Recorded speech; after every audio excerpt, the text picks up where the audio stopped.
Unong yalam ka TMC ka jala Meghalaya u Dr. Mukul sangma mentakasngi ula Ther kalai ka Kongres ka ya chakmat hakajing penbena ya u kertong MP hagani ka jala.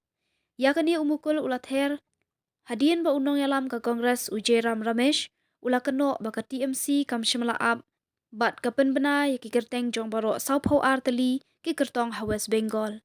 U Dr. Mukul ula ong ba ka TMC kalayai ab namar baladon ka jingtmu bandon bet tangye uwe ukertong ban penyeng na kakenhun Indian National Development Inclusive Alliance knang ban pen klan Henry kanekam shimla urlong kumbalayai ab.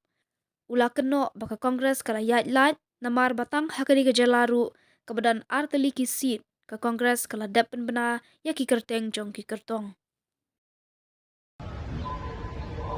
Yeah, we have waited long enough, and I think one can see the whole country has been observing us, waiting patiently.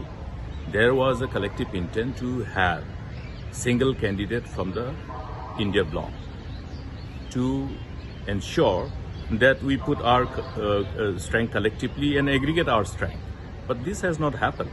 Now, if Congress today says that TMC has not waited and gone ahead with the announcement of all the 42 candidates in West Bengal, I think they should be reminded of the fact that the Congress is probably not grounded with what is on the ground zero.